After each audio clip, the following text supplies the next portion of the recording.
दोस्तों, road transport and highway minister Nitin Gadkari ji हमेशा भारत के रोड नेटवर्क के बारे में बात करते रहते हैं। दरअसल उनका मानना है कि भारत में सिर्फ रोड ही नहीं बल्कि हाई क्वालिटी की रोड बननी चाहिए। रिसेंटली रोड कनेक्टिविटी के मामले में भारत आज चाइना को भी पीछे छोड़ चुका है। आपको बता दें कि भारत इस समय दुनिया का सेकेंड लार्जेस्ट रोड कनेक्टिविटी वाला देश है और जहाँ आजादी से पहले भारत में सिर्फ 21,378 किलोमीटर की रोड थी, वहीं अब भारत में लगभग 1,61,350 किलोमीटर के नेशनल हाईवेज की रोड मौजूद है। दोस्तों, ये आंकड़े आज इंडिया में एक हाईवेज रेवोल्यूशन का फीस बन गए हैं। लेकिन क्या आप जानते हैं कि इंडिया में ये हाईवे रेवोल्यूशन कैसे शुरू हुआ? ये रेवोल्यूशन भारत को डेवलप करने में कैसे मदद कर रहा है और आज भारत को इतने हाईवेज की जरूरत क्यों है? दोस्तों, इन्हीं सब सवालों का आज हम जवाब जानेंगे। लेकिन उससे पहले अगर आप चैनल पर नए हैं या फिर आपने अभी तक चैनल को सब्सक्राइब नहीं किया है तो वीडियो को लाइक करके चैनल को सब्सक्राइब जरूर कर लेना। साथ ही आपके नजदीकी एरिया से कोई हाईवे गुजर रहा है तो हमें कमेंट सेक्शन में जरूर बताइएगा। तो चलिए आगे बढ़ते हैं। दोस्तों, आपने ये बहुत बार सुना होगा कि इंफ्रास्ट्रक्चर डेवलपमेंट की बैकबोन है, लेकिन ऐसा क्यों कहा जाता है? ये इसको थोड़ा समझ ही लेते हैं। दोस्तों, आपके मन में क्या कभी एक सवाल आया कि दुनिया की रिचेस्ट कंट्री आखिर क्यों डेवलप होती जा रही है या देश के पार्ट बाकी पार्ट से क्यों रिचेस्ट होती जा रही है? देखिए, इस सवाल का बहुत सा सिंपल जवाब है और जवाब यह है कि इन जगहों पर रहने वाले लोगों के पास एक अच्छा इंफ्रास्ट्रक्चर एक्सेस अवेलेबल होता है। अगर आपकी इलेक्ट्रिसिटी सप्लाई स्टेबल नहीं है, आपके आसपास के एरिया में डिसेंट हाईवेज नहीं है, आपके पास रेलवे स्टेशन और एयरपोर्ट पर पहुंचने के लिए रास्ते सही नहीं है, तो ऑटोमेटिकली आपकी क्वालिटी ऑफ लाइफ और प्रोडक्टिविटी लो हो जाएगी। ऐसे में सिंपली गुड इंफ्रास्ट्रक्चर खास तौर पर बैकवर्ड्स एरिया में क्वालिटी ऑफ लाइफ को इम्प्रूव करने में हेल्प करते हैं। साथ ही उनसे इन एरियाज में इन्वेस्टमेंट और अपॉर्चुनिटी भी इंक्रीज होती है। लेकिन दोस्तों, इस इंफ्रास्ट्रक्चर को व्हीलर करने का फेज है बिल्डिंग रोड्स एंड हाईवेज, जिसके जरिए डेवलपमेंट देश के सबसे पिछड़े इलाकों में आखिरी इंसान तक पहुंचाया जा सके। देखा जाए तो खराब रोड, पुअर कनेक्टिविटी की वजह से इंडिया लॉजिस्टिक कोस्ट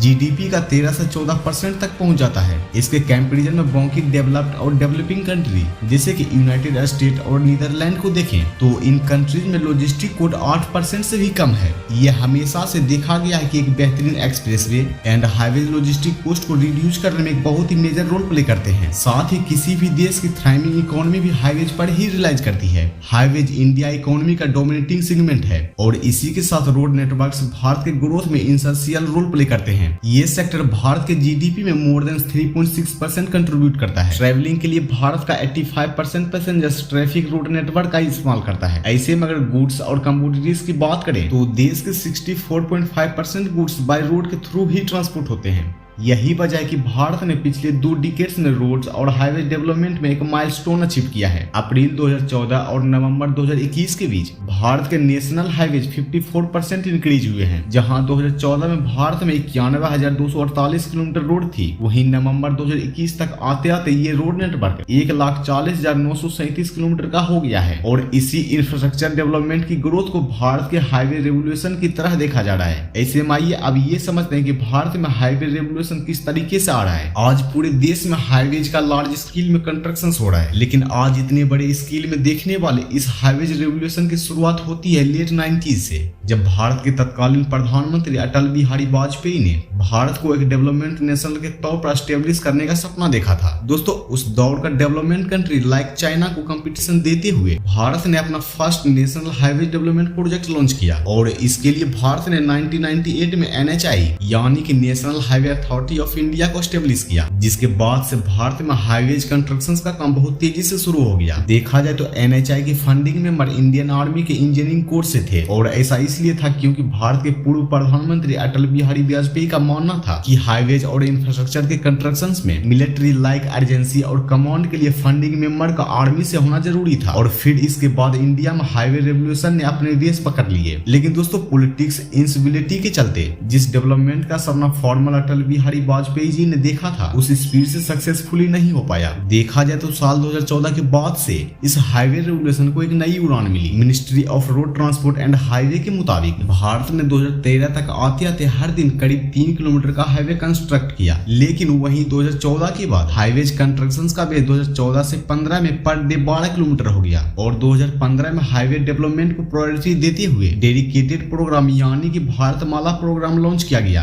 आपको बता दें कि इसके अंदर 100 किलोमीटर न्यू अर्बन या फिर इकोनॉमिक कॉरिडोर को ऐड करने का प्लान है। दोस्तों इसमें करीब $74 बिलियन का कॉस्ट आया है। हाईवेज कंस्ट्रक्शन में एक राइज 2020 से 21 में भी देखने को मिला, जब पर डे 34 किलोमीटर तक इसका रेट पहुंच गया। और आज भारत हाईवे कंस्ट्रक्शन के मामले में लगभग 40 किलोमीटर पर डे के रेट को अचीव करने वाला है। साथ ही दोस्तों इंडियन गवर्नमेंट का टारगेट है कि डेली रोड कंस्ट्रक्शन को 100 किलोमीटर पर डे के रेट तक ले जाना है। और कहा यह भी जा रहा है हाईवे रेवोल्यूशन इंडियन इकोनॉमी को 2025 तक $5 ट्रिलियन की इकोनॉमी को अचीव करने में बहुत ही ज्यादा हेल्प करेगा। आपको बता दें कि ज्यादातर इन्वेस्टमेंट NHAI में किया जा रहा है, जो आज corridor, highways, expressway, green expressway को बिल्ड कर रहा है। वहीं large chunk of money road में भी जा रहा है। यहाँ पर दोस्तों आपको बताते चले कि सारे नेशनल हाईवेज NHAI के अंडर नहीं आते, बल्कि कुछ रोड ट्रांसपोर्ट के अंडर भी आते हैं। साथ ही इस साल के आखिर और अगले साल तक भारत के बड़े हाईवे प्रोजेक्ट कंप्लीट होने वाले हैं। ऐसे में आइए उन upcoming major highways and expressway पर आपको ले चलते हैं, जो 2024 में एक अहम भूमिका निभाने वाले हैं। दिल्ली मुंबई एक्सप्रेसवे। दोस्तों अगर अभी आप दिल्ली से मुंबई बाय ट्रेन जाते हैं तो आपको 22 घंटे, और अगर आप बाय रोड जाते हैं तो 25 घंटे का टाइम लगता है। लेकिन दिल्ली मुंबई एक्सप्रेसवे आपको सिर्फ 12 घंटों में ही ये डिस्टेंस कवर करवा देगा। ये एक्सप्रेसवे भारतमाला प्रोजेक्ट के अंडर ही डेवलप किया जा रहा है। और आपको बता दें कि 1386 किलोमीटर के साथ ही ये इंडिया का लॉन्गेस्ट एक्सप्रेसवे है। और इस एक्सप्रेसवे की एस्टिमेटेड कॉस्ट 1 लाख करोड़ की है। मुंबई नागपुर एक्सप्रेसवे। दोस्तों ये एक्सप्रेसवे मुंबई से नागपुर को कनेक्ट करेगा, जिससे लोग मुंबई से नागपुर के डिस्टेंस को सिर्फ 8 घंटों में पूरा करेगा। इससे पहले मुंबई से नागपुर पहुंचने में 17 घंटों का वक्त लगता था। और इस एक्सप्रेसवे की टोटल कॉस्ट 55,000 करोड़ रुपए की है। दिल्ली अमृतसर कटरा एक्सप्रेसवे। दोस्तों यह एक्सप्रेसवे 648 किलोमीटर लंबा है। ये एक्सप्रेसवे जम्मू कश्मीर के कटरा,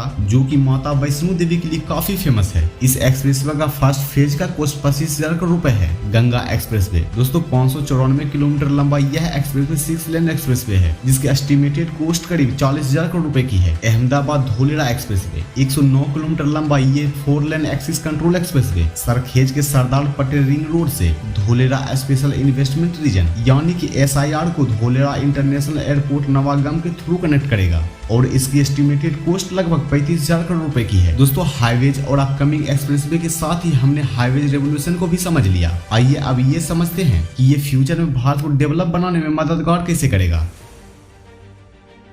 दोस्तों road infrastructure most crucial public resource से, और ऐसा इसलिए है क्योंकि बिग सिटीज और टाउन से कनेक्ट करता है, जिससे कि दोनों के बीच ट्रेड और कॉमर्स प्रमोट होता है। रोड बिल्डिंग से इकोनॉमिक सेक्टर जैसे कि स्टील, सीमेंट, ऑटो इंडस्ट्री और रियल एस्टेट को भी बेनिफिट होता है। आने वाले सालों में एक स्टडी के अनुसार रोड नेटवर्क भारत की स्विफ्ट इकोनॉमिक रिकवरी में भी क्रूशियल पिलर बन जाएगा। डेवलप हाईवे और रोड नेटवर्क से भारत के एम्प्लॉय स्टेटस में एक इमीडिएट पॉजिटिव इंपैक्ट देखने को मिलेगा। साथ ही कंट्री के मैन्युफैक्चरिंग ग्रोथ में भी बेनिफिशियल होगा। देखा जाए तो इसी के साथ लॉजिस्टिक भी इजी और अफोर्डेबल हो जाएगा। और इसके कई इनडायरेक्ट बेनिफिट्स भी एग्जिस्ट करते हैं, जैसे कि हाईवे और रोड नेटवर्क डेवलप करने से लोकल पॉपुलेशन कम होता है, क्योंकि खराब सड़कों में जहां फ्यूल कंजप्शन ज्यादा होता है वहीं कार्बन एमिशन भी प्रमोट होता है। दोस्तों रोड डेवलप होने से इन्वायरमेंटल सेफ्टी भी इंक्रीज होगी। साथ ही व्हीकल ट्रेवलिंग को इंकरेजमेंट मिलेगी और ट्रैफिक जाम भी रिड्यूस होंगे, जिससे कि एक्सीडेंट भी कम देखने को मिलेगा। साथ ही रोड हाईवे रीजन डेवलपमेंट भी बैकबोन होगा, जो president of US John F Kennedy के